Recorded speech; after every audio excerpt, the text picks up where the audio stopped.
Hey guys, welcome back to a new video. I'm Stephanie West. I'm a licensed counselor here in the state of Michigan, and I am owner and operator of In Progress Counseling. My desire is to weave together a few somewhat different stories today to give an understanding, or to invite in rather an understanding around how moving forward after a big event has happened, how that's not quite possible to move forward unaffected.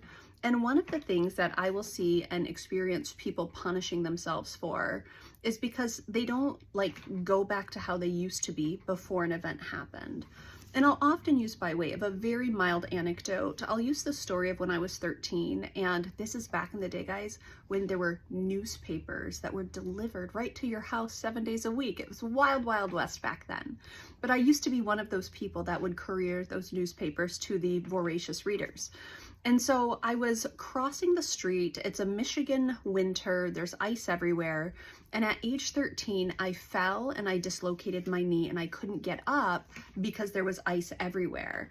And I still remember a very elderly lady across the street yelling like, "Get up!" And I'm like, "I can't." And she called 911 and I can hear her saying, "She can't get up." And it's this chaotic, really horrific experience of being so vulnerable, laying in the middle of the street. Cars are around me, the EMT has to come, lift me up, I have to get my leg immobilized and all of the things. And then to add insult to a very real injury, 4 times over the next 3 years, or the next 2 years rather, I dislocated my knee again because the ligaments and the tendons had been stretched out. And so it was a destabilized knee. And I'll use this example with clients as a moment of impact that does affect me moving forward. Now, what that looks like in my day-to-day, not much changes. What it looks like when there's ice on the ground, I'm a little cautious, I'm a little trepidatious. Now, ice doesn't make my decisions for me. I don't decide to hunker down and not go outside and stay homebound all winter. But when I'm walking across ice, you best believe I'm watching my feet, and I'm moving a little bit more slowly and a little bit more sturdily. And I will say my hiking group hates that, but it is my lived experience that walking across ice can actually lead to some really significant pain. And so to go back to a naive posture when I'm age 12 and I'm unaffected by ice and I'm not thinking twice about it as I walk across it, that's actually not available to me, because I live in the reality that sometimes a moment of impact on ice can really change the trajectory of things for years to come. It was 4 injuries over 2 years because of that particular moment of impact. I don't get to be naive that that's something that can happen, right? So ice means something to me. So when I'm talking to someone and they are frustrated that this moment of impact has happened in their life and they don't get to move forward unaffected, we live in the kind of that tension of how could you be unaffected by it? So let's say I'm talking to someone that's had a car accident and now they're a more cautious driver. It's like, do we like that happened? Of course not. Is you being a more cautious driver okay? It is, because you're living in the consequences that there are times where really hard things happen when you're driving.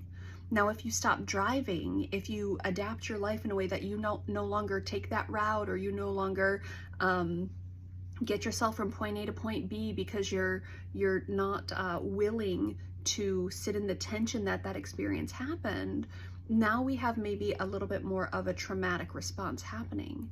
But if you're behind the driver's seat in the driver's wheel and you're exercising more caution and you're saying like, man, I really wish I didn't have caution when I was driving, like to a degree we can reduce some of the intensity of that, but we're never going to take you back to a time before you were affected. That doesn't make sense. That's not something that we're capable of, because you're living in the lived experience that this pain can happen.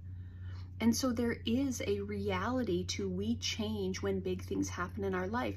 And change doesn't mean worse. It does mean different. And that's not a problem. That's where we take whatever it was that happened when I was driving and I explore, what of it do I need to be aware of going forward, and how do I exercise, discernment and caution going forward. It doesn't make my decisions for me, but it is a part of my decision-making process because that lived experience has happened. In a more horrific way, when people lose someone that they love and then they come in and they're upset with themselves that the world has changed. It's like, of course the world has changed. You're living in the after of something that was really, really hard and painful and tragic for you.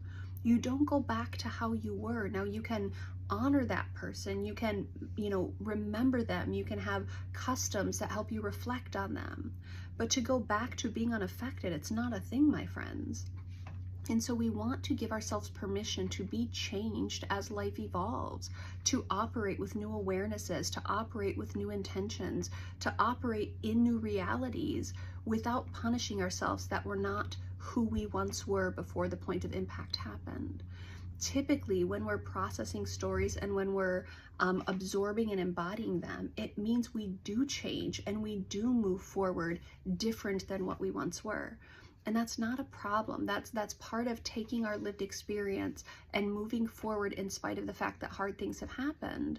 And the fact that I will likely be pretty cautious and conscientious around ice for the rest of my life, that's not a problem. That's a lived experience showing up as I navigate ice, and I'm gonna be a little bit more cautious, likely for the lifespan. It's not a problem. There's before it happened, and there's since it happened, and since it's happened, I've adapted with more caution around ice.